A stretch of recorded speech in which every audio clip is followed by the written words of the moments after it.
para sorrir.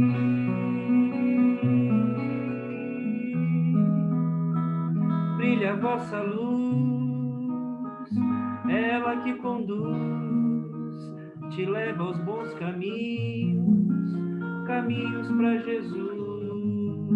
Não deixe de cantar, cante até voar, teu coração se agita, pedindo pra brilhar, brilhar, brilhar, brilhar, brilhar. O brilho do teu canto tornar-se-á num manto e guiará teus passos pra junto de Jesus. É hora de brilhar, é hora de sorrir. Brilha a vossa luz pra sempre evoluir.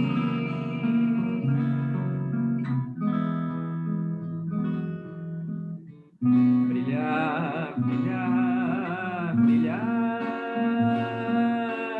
Sorrir, sorrir, sorrir.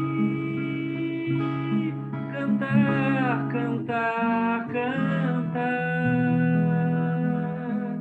Sentir, sentir, sentir.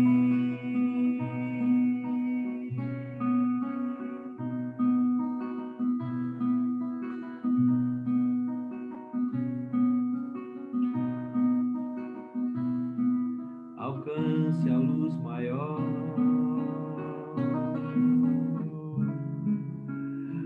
com o brilho do teu canto, e cante o teu melhor, e encante com teu canto.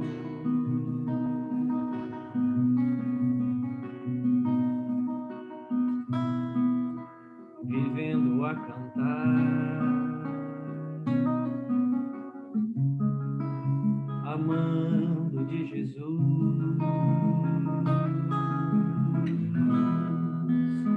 Nascemos para brilhar, pois brilha a vossa luz.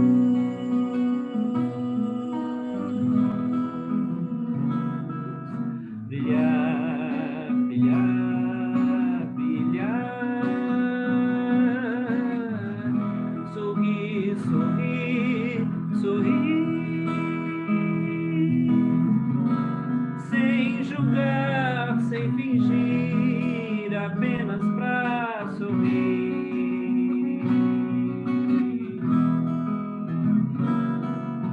Brilhar, brilhar, brilhar.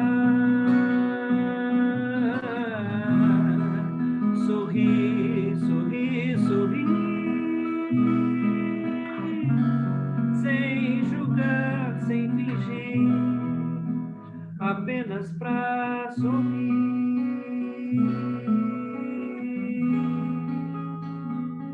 Brilha a vossa luz.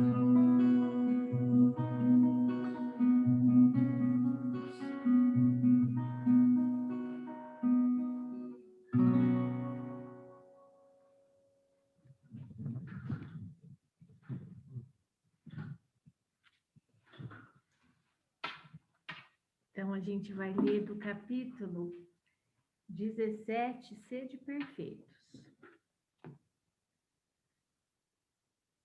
Os caracteres da perfeição. Amai os vossos inimigos, fazei o bem àqueles que vos odeiam e orai por aqueles que vos perseguem, que vos caluniam. Porque se não amais, senão aqueles que vos amam, que recompensa com isso tereis? Os publicanos não o fazem também? E se vós não saudardes, senão vossos irmãos, que fazeis nisso mais do que os outros? Os pagãos não o fazem também? Sede, pois, vós outros perfeitos, como vosso Pai Celestial é perfeito. Mateus capítulo 5, versículo 44 e 48, a 48. Uma vez que Deus possui a perfeição infinita em todas as coisas, esta máxima, sede perfeitos, como vosso Pai Celestial é perfeito, tomada ao pé da letra, pressuporia a possibilidade de se atingir a perfeição absoluta. Se fosse dado à criatura ser tão perfeita quanto o Criador, ela tornar-se-lhe-ia igual, o que é inadmissível. Mas os homens aos quais Jesus se dirigia não teriam compreendido essa nuance. Ele se limitou a lhes apresentar um modelo e lhes disse que se esforçassem por alcançá-lo. É preciso, pois, entender por essas palavras a perfeição relativa, aquela da qual a humanidade é suscetível e que mais a aproxima da divindade. Em que consiste essa perfeição? Jesus o disse: amar os inimigos, fazer o bem àqueles que nos odeiam, orar por aqueles que nos perseguem. Ele mostra assim que a essência da perfeição é a caridade, em sua mais larga acepção, porque ela implica a prática de todas as outras virtudes. Com efeito, observando-se os resultados de todos os vícios e mesmo dos simples defeitos, se reconhecerá que não há nenhum que não altere mais ou menos o sentimento da caridade, pois todos têm seu princípio no egoísmo e no orgulho, que são a sua negação, porque tudo que o superexcita o sentimento da personalidade destrói, ou pelo menos enfraquece, os elementos da verdadeira caridade, que são a benevolência, a indulgência, a abnegação e o devotamento. O amor ao próximo, levado até ao amor dos inimigos, não podendo se aliar com nenhum defeito contrário à caridade, é por isso mesmo sempre o indício de maior ou menor superioridade moral, de onde resulta que o grau de perfeição está na razão direta da extensão desse amor.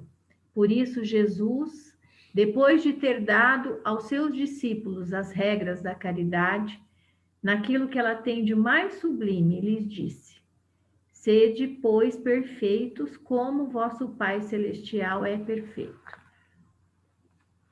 Então, nós vamos fazer agora uma prece, antes de passar a palavra ao Salmo.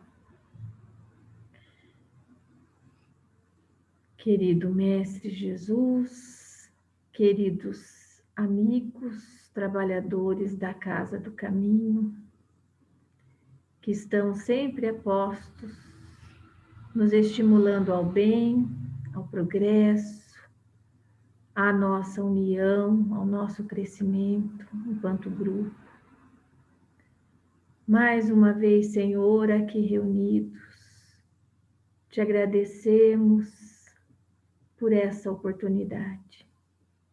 Obrigado, Jesus, pelas bênçãos de mais uma noite, onde nós poderemos nos instruir, sentir as vossas palavras, o seu chamamento nos nossos corações e, sobretudo, refletir sobre nós mesmos, sobre o quanto ainda precisamos lutar conosco mesmo para caminharmos rumo a dias mais felizes, mais fraternos, mais aprimorados, mais ajustados à lei de Deus, nosso Pai.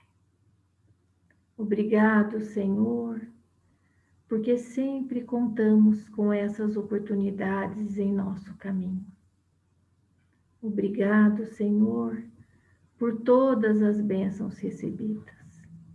Que a sua paz seja conosco e que o amor que nós sentimos através desses nossos irmãos que sempre estão apostos na nossa casa do caminho, possam envolver nosso querido Saulo, que tão gentilmente se dispôs a trazer as suas palavras para nós nessa noite. Que a sua paz seja conosco, hoje e sempre, que assim seja.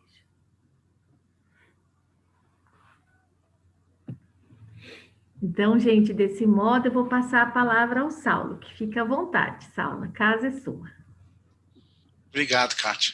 Boa noite a todos, amigos. Vejo ali, quando eu não vi a Marilda, depois que eu vi, um beijo, Marilda, querida. A hora que eu entrei não tinha te visto. Um beijo aqui eu não conheço também, mas uma casa de muitos amigos, né? Parece que foi ontem que a gente estava junto, né, Tânia? A gente teve a oportunidade de conversar, acho que foi em setembro, se não me engano, agora de 2020 aqui, pelo Zoom também.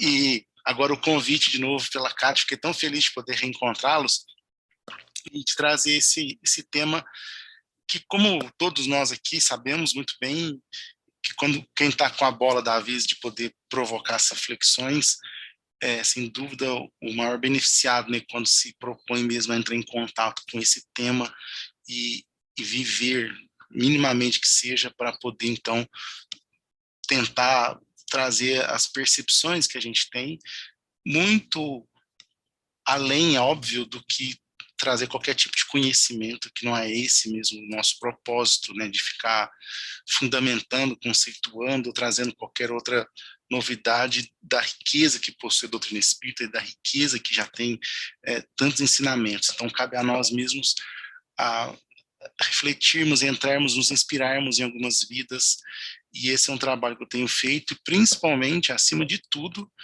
observar a nossa existência mesmo, ampliando os olhos de ver, ampliando a percepção do que tem ocorrido, e todos os dias nas orações a gente realmente clama, né, e pede muito apoio aos nossos benfeitores que nos auxiliem, nem que seja pelo sono físico, nos momentos que a gente desprende mais da matéria, para que a gente receba mesmo essa luz para dissipar todas as sombras do nosso materialismo, toda aquela densidade que nos cega profundamente. E agora que a gente está vivendo no famoso tempo, né, neste momento que todos nós estamos, talvez alguns até cansados de ouvir, fui convidado, então, para a gente fazer essas reflexões da postura do espírita em relação a esses tempos, que a gente não sabe muito bem do ponto de vista teórico, né, o que anda acontecendo, e às vezes mesmo sabendo, mesmo atingindo o nosso intelecto, é muito comum ainda assim não nos conectarmos na essência do que de fato acontece desde o dia que nascemos, né, desde o dia que encarnamos.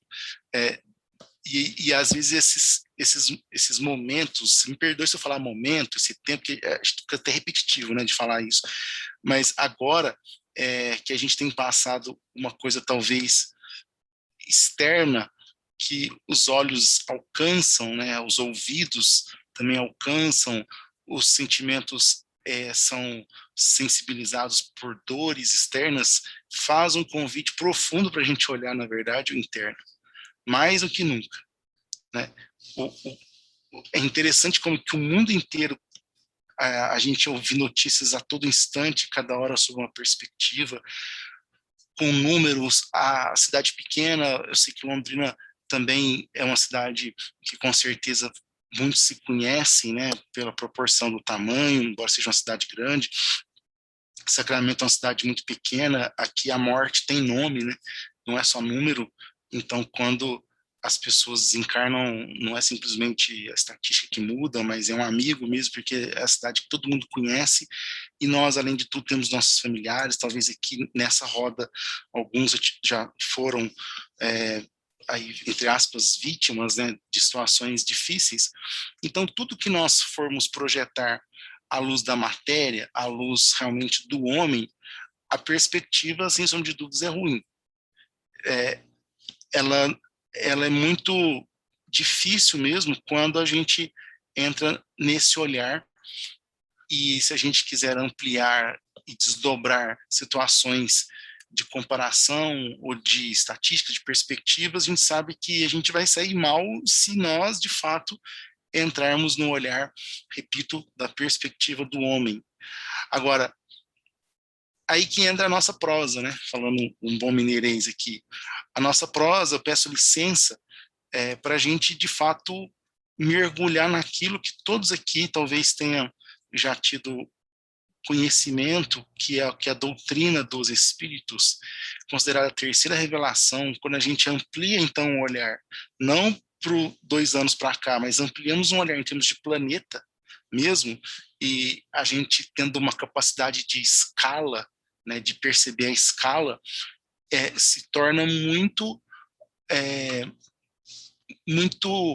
talvez, natural o momento, e a gente se ver neste momento, encarnados nesse planeta, tendo a oportunidade de viver, não é passar, suportar, mas é viver essas questões com lucidez mínimas, há um aproveitamento, talvez, muito diferente daquelas outras situações que nós já tivemos em outras existências, porque, sem sombra de dúvidas, só de estarmos aqui reunidos numa conferência virtual, falando de temas do espírito, aonde ninguém precisa de ficar aqui duvidando, explicando nos pormenores sobre a pluralidade das existências, a composição daquilo que de fato sou, que é um espírito, e a gente entendendo vários mecanismos que os próprios espíritos nos trouxeram. Se a gente, de fato, não conseguir ver as coisas com o olhar da oportunidade, e a oportunidade de dentro daquilo que eu, como espírito, necessito, e para que eu faça o burilamento em mim, para que essas situações externas sejam convites a mim e que eu tenha condições de perceber qual é o tal do convite, ou quais convites cada um tem, a gente, de fato, estamos todos muito sujeitos a perder mais uma oportunidade bem interessante, porque o grau mínimo de lucidez que nós temos hoje, seja por esse intelecto que nós fomos viciados, seja, né, ao longo do século todo passado, que o homem, né, de certa forma, entrou no conhecimento. A gente tem falado isso, assim, a gente que eu digo, são os espíritos que dizem, né, na verdade, que nós, mais do que nunca, entramos num momento, do ponto de vista histórico mesmo, que nos cabe tão somente a aplicação. A aplicação daquilo que essas 3 revelações, em especial agora a doutrina espírita, nos traz. Porque o século passado, como nós vimos, o século XX, né, foi o século da difusão mesmo. E eu tenho feito aquele painel ao longo dos anos que nos traz muitas perspectivas de olhares, muitos pontos de vista. Então, não é difícil a gente fazer algumas comparações que é da lei mesmo, porque nós espíritas temos um tropismo, né? Temos um direcionamento muito ligado à compreensão de estar, viver e ser, de fato, aquilo que é da lei divina, em todas as suas formas. Então, Eurípides Barçanufo, que é um espírito que nessa existência teve como oportunidade cumprir o seu papel, né, da sua missão que esse planeta propõe, como nós comentamos já algumas vezes, quando Vicente de Paulo diz a ele que a missão dele na Terra havia terminado, e a gente vai observando que esse espírito, então, que aprendeu no processo de educar-se, ele aprendeu a viver as situações da renúncia interna e que viveu situações que humanamente também foram difíceis, ele nos traz um processo de educação para que a gente, então, aprenda, de fato, a viver.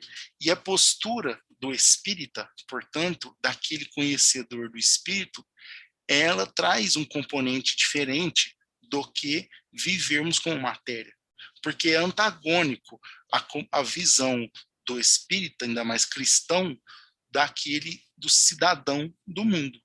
Então, como estamos todos no mundo, a lição, né, que o Evangelho já nos traz, o homem no mundo, ela é riquíssima, e hoje foi lido aí os caracteres da perfeição.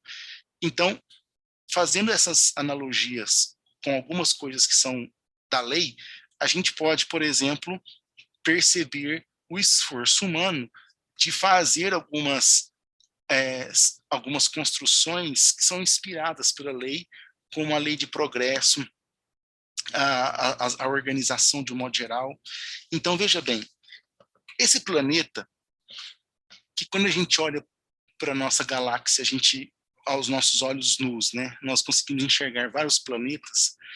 Tem uma região chamada região do Cocheiro, uma constelação, que lá tem, então, um planeta que é um planeta que a Capela, né, que Emmanuel nos descreveu no Caminho da Luz, por meio da mediunidade franciscana de Xavier, que já traz, por exemplo, a encarnação de alguns espíritos que vieram há cerca de 10 mil anos antes de Cristo, 7 mil anos antes de Cristo, 5 mil anos antes de Cristo, que foram construindo ali as grandes formação dos povos, como os hindus, os hebreus, os arianos e os egípcios.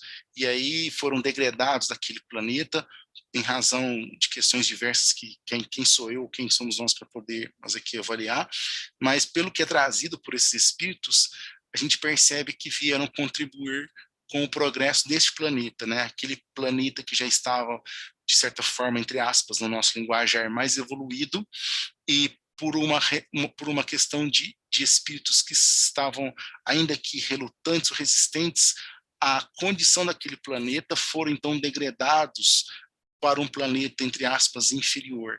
E esse planeta inferior é a esse querido planeta do qual nós vivemos, que naquela época, quando a gente pega ali o que a Bíblia, né, historicamente, nos traz de 4 mil anos antes de Cristo, para trás é chamado de pré-história, que ainda estávamos, quando a gente volta alguns milhões, já dos 4,5 bilhões de anos que foi formado esse planeta, quando a gente pega alguns milhões de anos, a gente percebe um planeta de ordem ainda primitiva, uma ordem extremamente primitiva dos animais, ainda o homem começando a criar, a gente tem notícia dos primeiros homens na Terra, numa formação próximo do que a gente conhece hoje, ainda que chamados de pré-históricos, né? Ali por volta de 300 mil anos antes de Cristo, 150 mil já vindo ali nas regiões que a gente tem notícia, então começou na África, toda aquela história.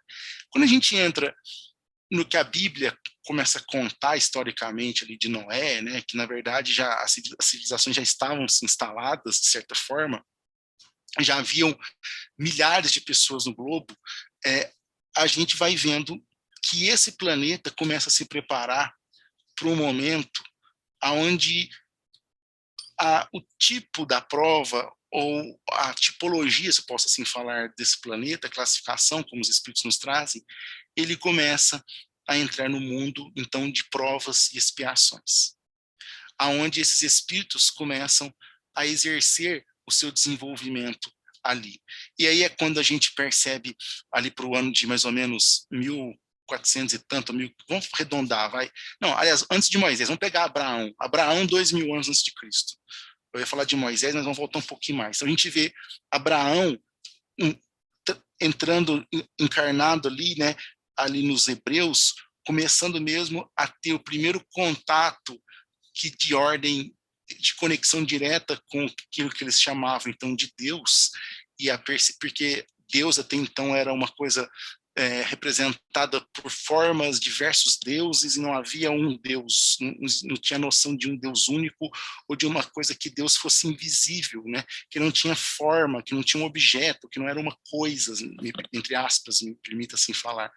E Abraão, então, traz essa primeira composição, estruturando, inclusive, depois as bases do judaísmo, mas daquela coisa monoteísta, para que mais à frente tem toda uma história muito interessante ali do desdobramento da história, né, de Isaac, os filhos, então, de Isaac, que a gente vai ver as 12 tribos ali de Israel, por meio também dos filhos de Jacó, e até que vai José e vai para o Egito, e chega lá no Egito, tem toda a história de Moisés, que foi um hebreu que nasceu, então, sem ser no Egito, né, e foi colocado no rio, de repente ele está ali dentro da família do faraó no Egito. Estou resumindo, viu, gente, de uma forma assim, vocês me perdoem os detalhes da história, que não é esse o propósito, pelo amor de Deus.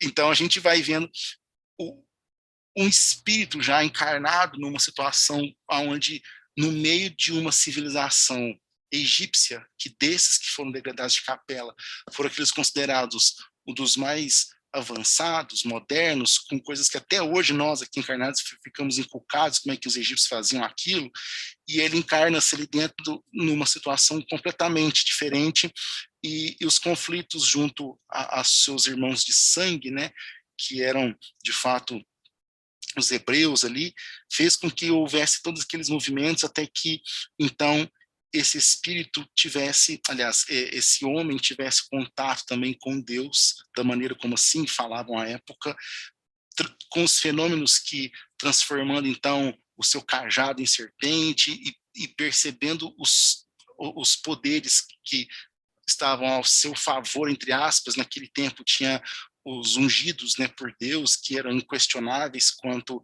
depois vieram os Messias, mas aquele momento fez com que houvesse a intervenção, de fato, daquilo que o homem era incapaz, com a inteligência do homem máxima, era incapaz de traduzir os efeitos das situações, trazendo, então, os ditames, né, as regras do que seria, de fato, as leis ali para o homem, quando, entre toda a história, que foi muito interessante no processo do êxodo, ali do Egito, para que viesse, então, as leis sagradas e ditando ali os 10 mandamentos, acontecendo então aquilo que não era do homem, que a doutrina espírita mais tarde nos revela isso tão claramente por meio de Kardec, mostrando o que são as revelações. E aí vem-se então a primeira revelação por meio de Moisés, trazendo aquilo que a humanidade precisava com uma tradução direta de Deus, de uma orientação, ainda que se voltada para uma questão mais como se fosse de juiz, da visão das penas, tanto que depois entramos na época dos juízes, e aí começa-se, então, os primeiros livros, né, do Antigo Testamento, e isso vai compondo toda uma formação nesse planeta que a gente estava falando, lembra do planeta que está vindo formando, construindo uma essência, e aí se a gente fizesse, então, uma comparação com aquilo que a gente conhece de escola, né, falando do nosso mundo moderno hoje, olha, quantas escolas existem em Londrina? Quantas escolas existem no Paraná, em Curitiba, no estado de São Paulo, em Minas, no Brasil, no Sudeste, no Nordeste, na América Latina, na América do Sul, na América, enfim, no Ocidente, no Oriente, quantas escolas existem? Quantos planetas existem? E aí, quando a gente foi para a escola na infância, se é quem teve a oportunidade de estudar aqui, aqueles que tiveram ou já viram alguém ir na escola, vocês devem lembrar que a primeira escola que vocês foram parecia que era a escola, né? Por mais que soubesse que existissem outras, ali era a sua escola. E aquele mundo seu, da sua perspectiva, girava em torno dos seus primeiros mestres, que talvez mais à frente a gente viu que eram pessoas comuns como nós, né, que nos tornamos também, mas naquele momento eram os nossos mestres, e foram os nossos mestres, mas que ainda que cheio de dificuldades, cheio de algumas situações que todos nós somos submetidos quando evoluímos, né, no processo das graduações, mas quando estávamos na primeira série primária, quando estávamos no prézinho, na segunda série primária, aquela era a nossa percepção. E dentro de uma turma de 30, 40 crianças, tinha ali os que tiravam nota 10, mas mesmo tirando nota 10, ele era meramente um aluno de segunda série.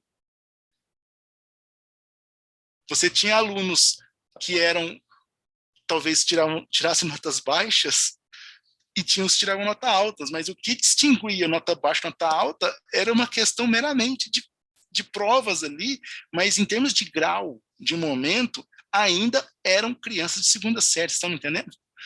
Não eram crianças de segunda colegial, de um título maior, pegando da nossa comparação, né, de graduação da gente. Então, a gente tem ali série primária, falando no tempo de vocês pudessem ser outro nome, hoje tem outro nome ainda, vou falar do meu tempo, que era série primária, tinha o ginásio, colegial, né, que é ensino médio, depois você ia para a faculdade, aí você tem lá os títulos de mestrado, doutorado, professor titular, aliás, livre docente, professor titular, são os títulos das graduações do homem.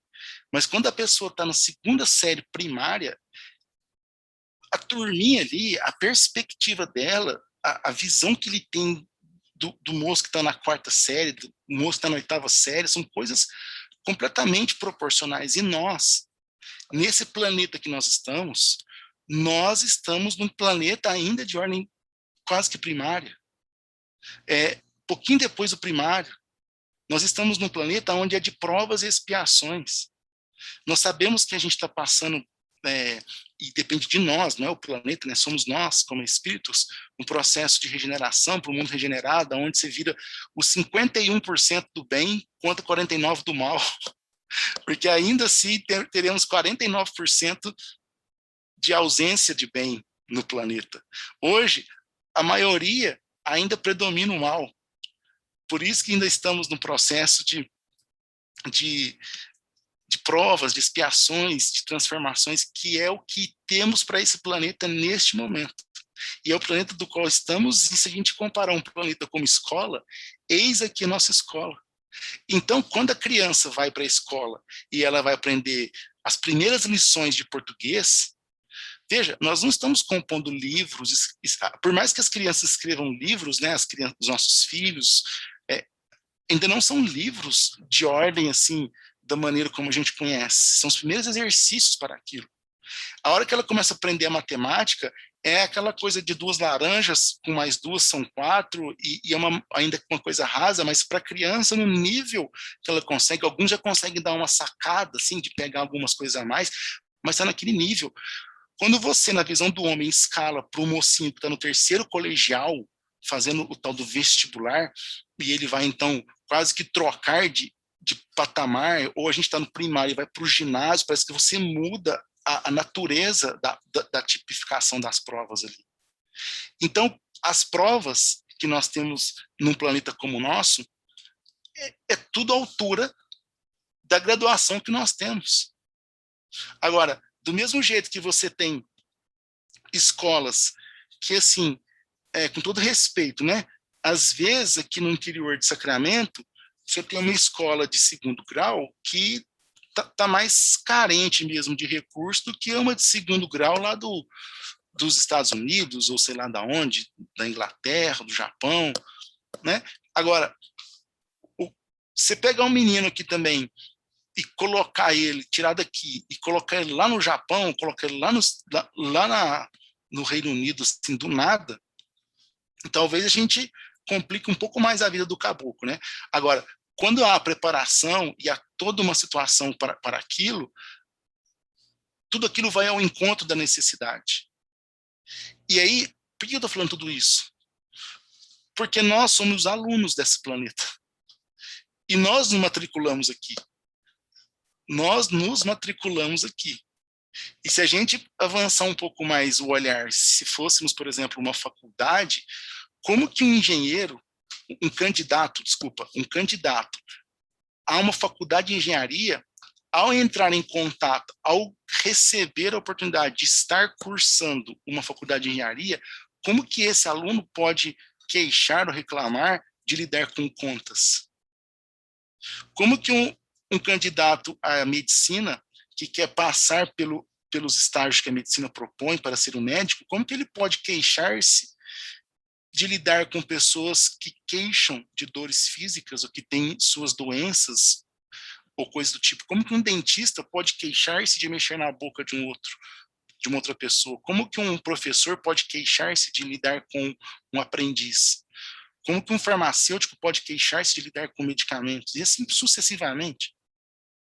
E nós, como que ao entrarmos num planeta como que nós pedimos para estar, de acordo com as nossas condições, num planejamento reencarnatório, queixamos daquilo que temos recebido?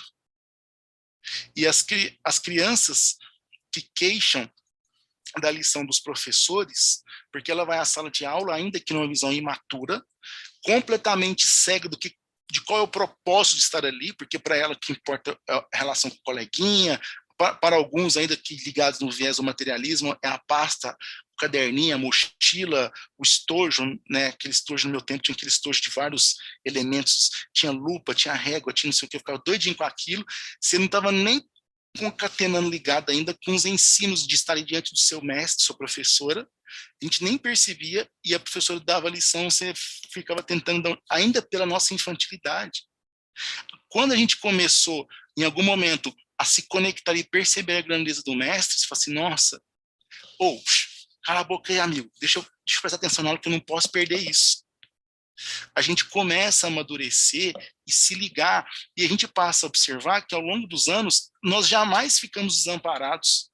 Porque que vez nós fomos para a escola e largaram a gente lá, que não tinha um adulto que sequer, eu posso não ter percebido, eu posso não ter observado, não posso ter aproveitado, mas eu não me lembro de nenhuma vez eu ter ido à escola e não ter um adulto sequer, nem que seja o zelador do portão, que está ali zelando por aquele lugar, o professor, a supervisora, a mulher da cantina, a mulher do barzinho que vendia não sei o quê, outra ali, colata, tem tudo uma estrutura do qual nós estamos aí sem perceber.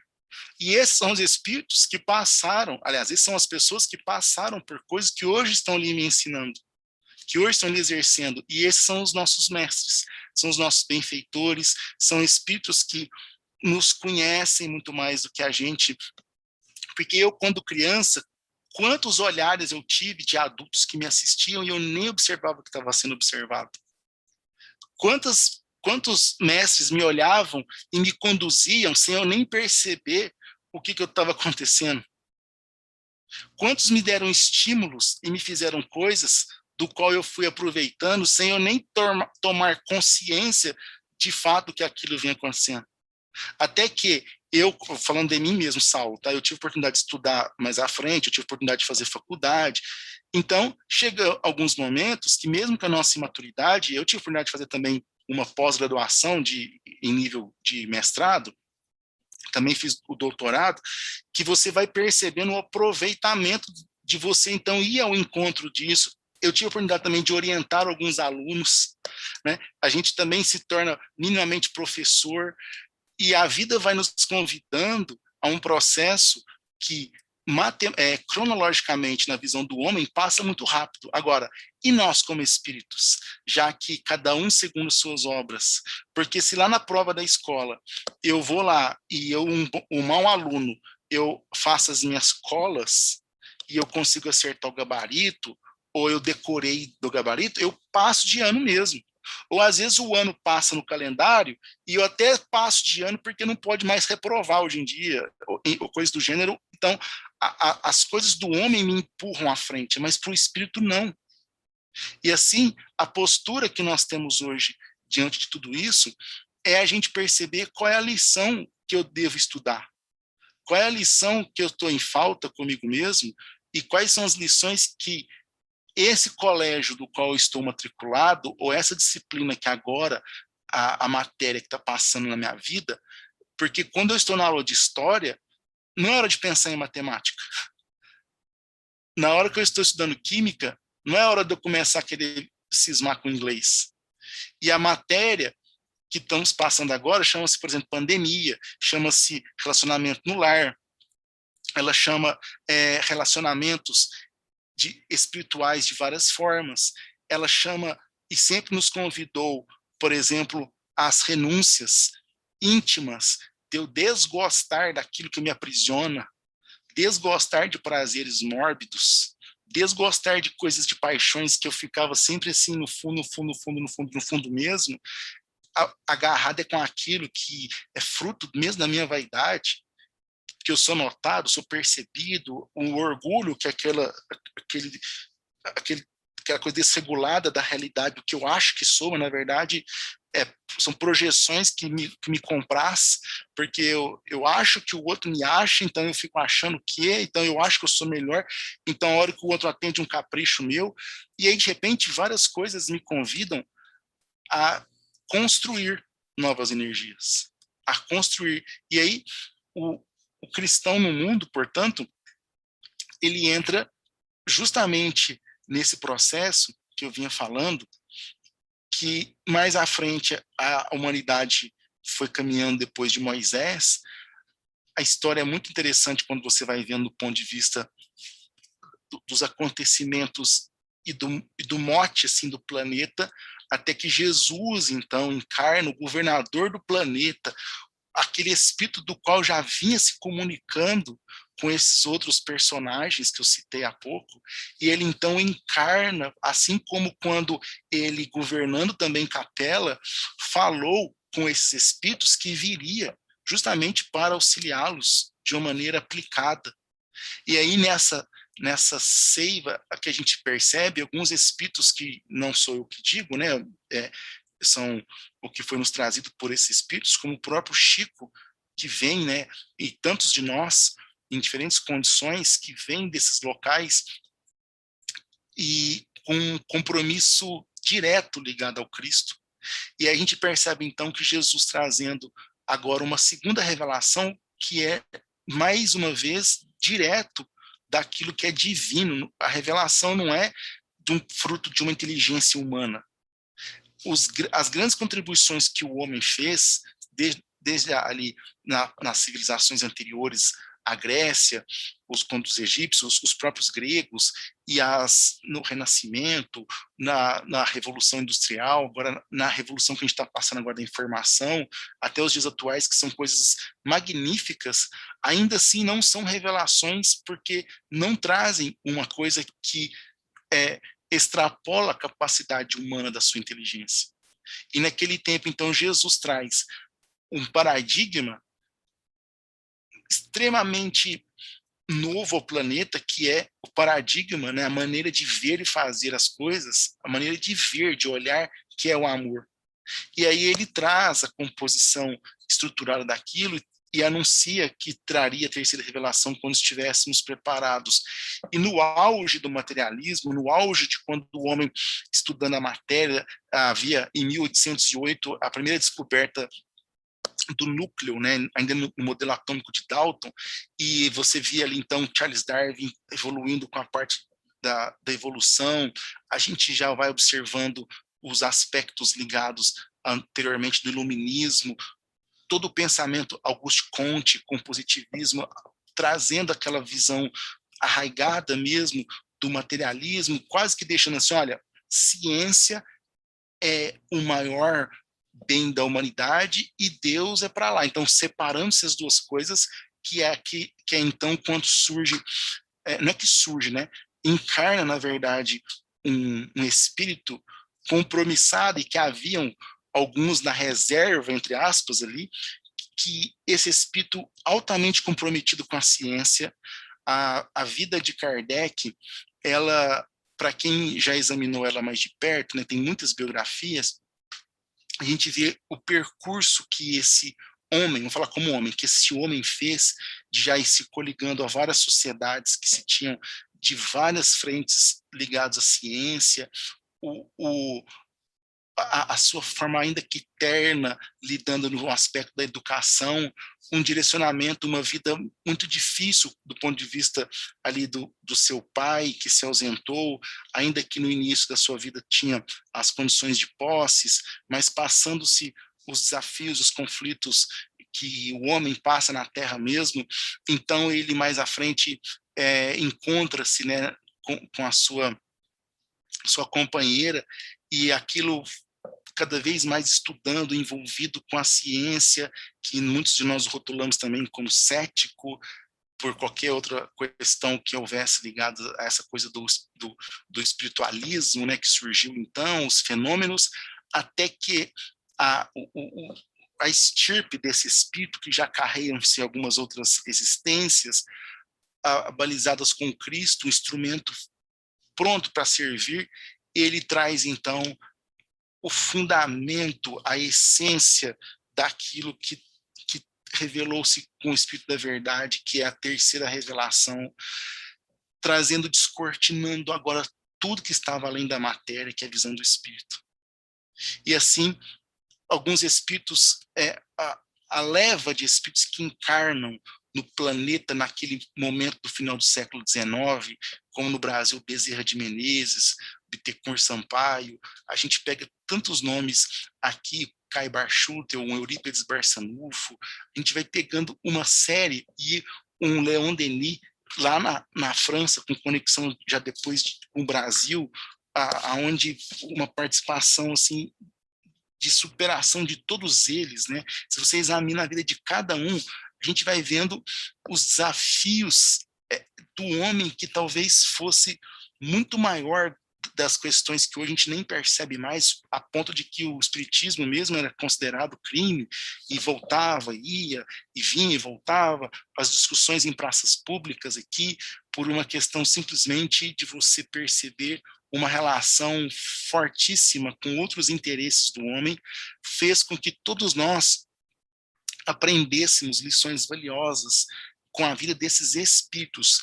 Tem a biografia de alguns, e alguns você tem as fichas trazidas por Emmanuel de outras existências, que você vai percebendo as conquistas desses espíritos.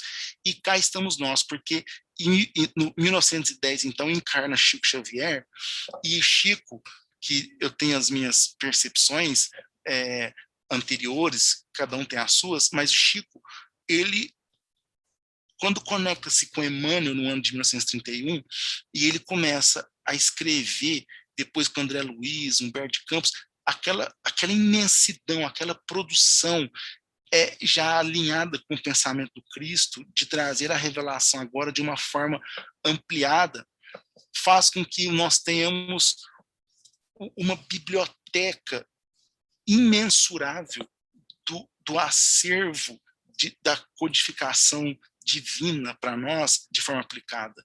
E aí, qual é a postura que nós, espíritas, hoje, mais do que nunca, depois de toda essa história, porque os 2000 anos depois de Jesus passaram, que eu sei que é pouco tempo, mas foram 2000 anos apenas, para a gente voltar mais outros 2000 anos que é Abraão, que volta mais 2000 anos é Noé, que vai voltando mais um pouco, a gente está lá na época que o pessoal começou a encarnar de capela, mas assim, para nós, espíritos milenares, que estamos passando por esse planeta agora, muitos de nós que talvez já foram para outros planetas, voltaram, outros irão para outros, independente se é igual, parecido, melhor ou pior, não depende, mas aqui nessa escola, a postura nossa, ela é mais do que nunca de olharmos a vida como espíritos que somos, mesmo, mas mesmo, e não tem aí não, porque eu até comentei isso no estudo que eu fiz um tempo atrás aqui no Sacramento,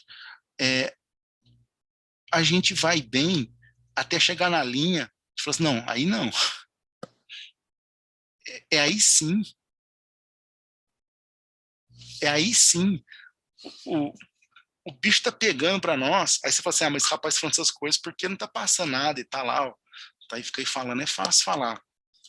Então, nós sabemos também que cada um de nós, sem exceção, a gente dificilmente vive os nossos anos todos em prova.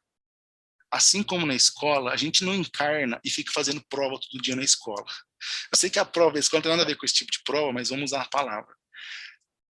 Alguns de nós, encarnados aqui, não existe uma regra, mas os espíritos nos dizem que a prova é mais no final da vida mesmo. Às vezes no finalzinho da vida. Muitos estão em prova. Muitos já passaram pelas suas provas. E tudo é processo de educação. Então, eu seguramente vos falo neste momento, não para ficar criando caso aqui, mas seguramente mesmo, eu tenho certeza absoluta que eu estou vivendo neste momento um período de provas. E isso é tão rico, porque se a gente quiser enveredar para os dramas, todo mundo aqui, a gente fica até o final do ano falando dos dramas, todo mundo tem, já passou, alguns a gente até conhece minimamente, bem pequenininho. Então, e eu também já tive, obviamente, alguns dramas, mas que não chega nem no calcanhar do que seja de fato prova.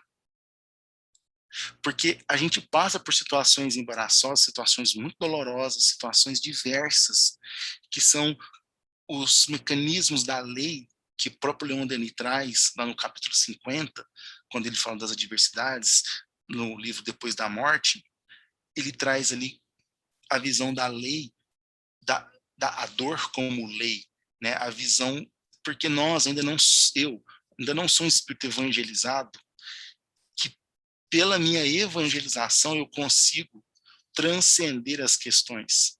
Eu também, tampouco, tenho presentemente na minha vida espíritos de ordem superior, do qual eu me conecto a eles e eu, com isso, consigo receber o auxílio.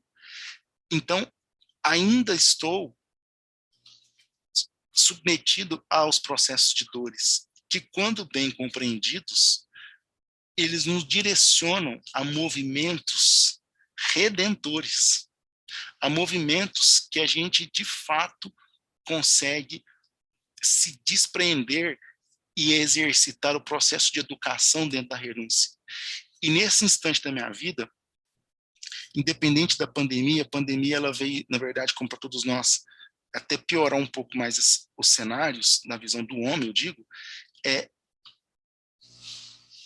a busca pela lucidez como espírito do conhecimento que nós temos, a busca de ter clareza, ter um olhar limpo para que eu saiba viver do que está acontecendo, não existir, não suportar, não passar, mas viver. Viver.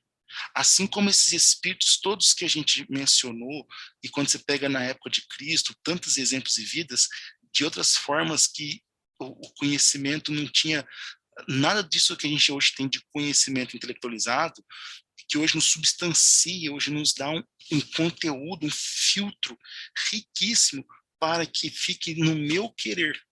Mais uma vez, como a gente sempre fala, né, está no, como Jesus falou para o Emmanuel lá no Publio Lentulus, né, está no teu querer, fazê-lo agora ou alguns milênios.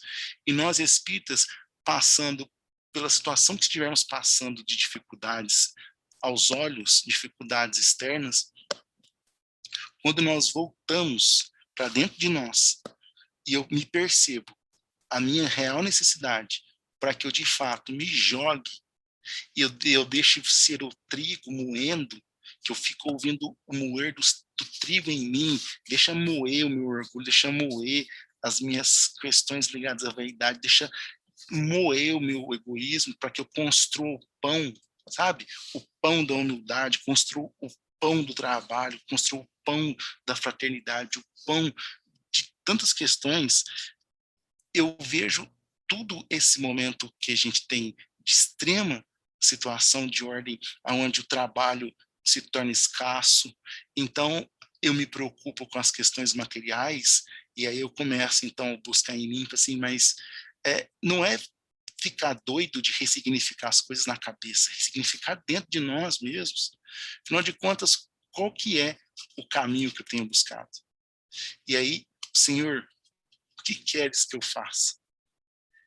Então, essas são as reflexões, talvez, para a gente esperançar neste momento, aonde eu diria, com plena convicção, que de olhos fechados, né, não que os olhos estão vendo, mas de olhos fechados, Senhor, está tudo certo.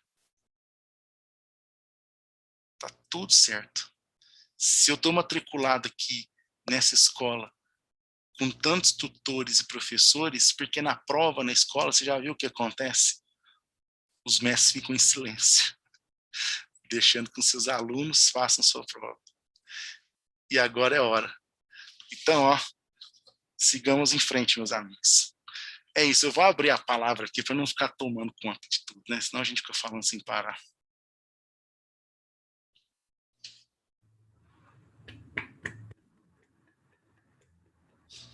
Obrigado, gente. Valeu pelas vibrações. É um momento importante para a gente refletir. Que beleza, Saulo. Muito bom te ouvir. Muito bom fazer essa viagem, essa comparação com a escola. A gente se viu lá e se vê aqui. Nesse momento nosso agora, né? Tão importante. Muito obrigada pelas suas palavras carinhosas, pelo seu estímulo, sua vibração. Agradeço, Cátia, mesmo. Muito bom. A sua naturalidade, né? E a busca da vivência, né? Das lutas de cada dia. Que coisa boa. E assim Então, vamos nós. Sinta-se convidado aí quando desejar, viu? Obrigado, A Cátia. casa é nossa e é sempre um prazer. Para nós, vocês são esses nossos professores mais velhos. Fazem parte do time dos professores. Estamos tudo na mesma sala. Eu vou passar a palavra para o Fernando, que é o presidente da casa. Combinei com ele dele fazer a prece, daí a gente abre depois o microfone para, se alguém quiser fazer uma pergunta para você sobre o tema, se alguém quiser colocar no chat pergunta e tal, ou falar mesmo, fica à vontade. O pessoal se dispôs Colaborar, aí. né? O Fernando vai fazer a prece para encerrar essa parte, e daí a gente abre para quem quiser fazer perguntas, tá? Muito obrigada. Eu gostaria, em primeiro lugar, de agradecer, em nome do Centro Espírita Francisco Cândido Xavier, a presença de todos, e principalmente de você, Saulo, né? Que você, por essa palestra, de um conteúdo magnífico, né?